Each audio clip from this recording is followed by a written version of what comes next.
The air hung heavy with moisture and the silence of the ancient forest. A thick fog, like a phantom tide, rolled between the towering pines, swallowing sound and sight. Two figures, stark silhouettes against the oppressive grey, moved with practiced ease through the undergrowth. Man, this place gives me the creeps, Logan. It's like something out of a bad horror movie marathon. We gonna run into a hockey-masked psycho next? Wolverine, his senses keenly alert, ignored Deadpool's chatter. The scent of damp earth and pine needles was laced with something else, a faint metallic tang that spoke of violence. Death lingered in the air. Quiet, Wade. This is no laughing matter. They emerged from the dense woods into a small clearing. A dilapidated log cabin, its roof sagging under a blanket of moss, stood in the center, a beacon of decay against the swirling fog. The windows, like vacant eyes, stared out blindly. It was a place forgotten by time, swallowed by the forest's embrace. Bingo! Creepy cabin in the woods, just like I called it. Think they have Wi-Fi? I need to update my MySpace. Wolverine ignored him, his gaze fixed on the cabin.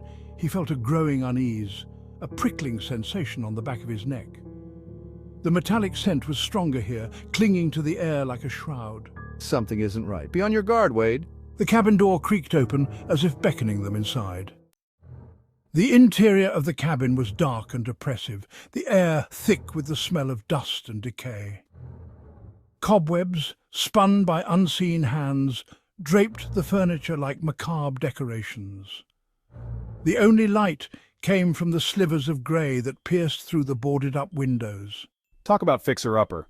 This place needs a serious makeover. Maybe a splash of color, some motivational posters. Wolverine remained silent, his gaze sweeping across the room. He felt a presence here, something unseen, watching them from the shadows. His eyes fell upon a collection of portraits lining the walls, men and women, their faces frozen in expressions of stark terror. These portraits? Yeah, creepy much? She looks like my third-grade teacher, always hated me.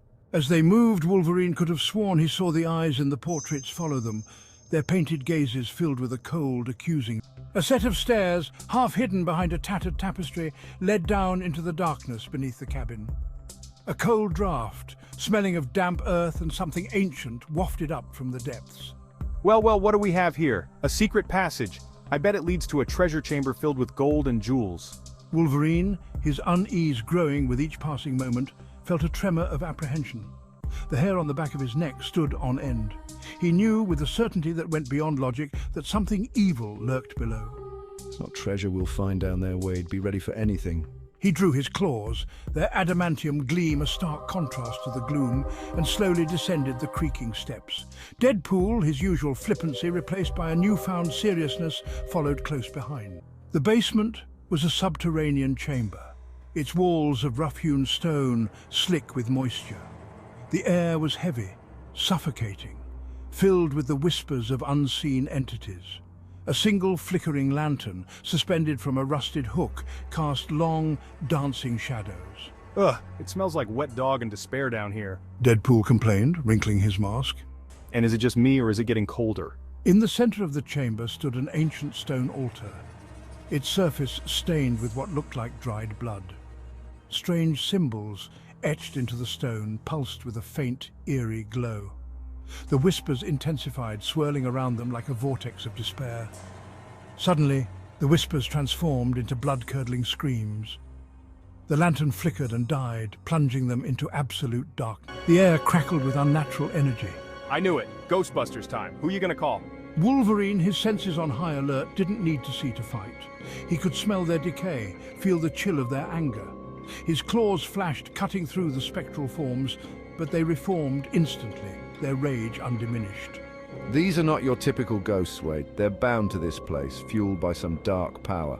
The chamber pulsed with the spirit's fury, the very air alive with their torment. The battle had begun. Wolverine, a whirlwind of claws and fury, tore through the spectral horde. Each strike disrupted their forms, but they reformed with unnatural speed, their screams echoing in the darkness. Take that, you ethereal jerks. Get a life, or at least a hobby. Knitting is therapeutic, I hear. Deadpool, his katanas flashing, fought with his usual blend of acrobatics and dark humor. Wolverine, His senses overwhelmed by the cacophony of screams and the stench of decay, fought with grim determination. He knew they couldn't defeat these spirits through brute force alone. There was something else at play here, something anchoring them to this cursed place. We need to find the source of their power, Wade. There has to be something binding them here. His gaze swept across the chamber, searching for anything out of place. It was then that he noticed it. A book, bound in ancient leather, resting on a pedestal near the altar. The book pulsed with a faint, sickly green light, the leather warm to the touch. As Wolverine approached, the spirits shrieked and lunged, their forms contorting in agony. He could feel a malevolent energy emanating from the book, a palpable wave of despair and suffering. Bingo! Looks like we found our winner. Let's see what kind of bedtime stories they have in this thing. Wolverine, sensing the power contained within the book, hesitated. He had encountered cursed objects before, and he knew that destroying them often came with unforeseen consequences. We don't know what will happen if we destroy it, Wade. What's the worst that could happen? But even his usual flippancy seemed strained. Wolverine, his guts screaming at him to proceed with caution, knew they had no other choice. The spirits were growing stronger, their power fueled by the book. They had to take the chance. Dawn breaks. With a swift, decisive movement, Wolverine popped his claws and sliced through the book's leather binding. A blinding flash of green light erupted, throwing them back against the stone walls. The air crackled with raw energy, the screams of the spirits reaching a deafening crescendo before fading into an eerie silence. As the light subsided, Wolverine slowly got to his feet, his head pounding. The chamber was still, the air no longer thick with despair. The spirits were gone, their forms dissolved into motes of light that drifted upwards, finally free. Well, that was illuminating. Think they do returns at this place? I'm not sure this ending quite landed for me. Sunlight, pale and ethereal, pierced through the cracks in the boarded-up windows. Dawn was breaking. The cabin, no longer shrouded in shadow, seemed almost peaceful. But the memory of the spirits and the darkness they had encountered lingered. Let's get out of here, Wade. This place gives me the creeps. But wait, what about the treasure? I bet there's a secret room filled with gold and jewels and maybe a lifetime supply of chimichangas.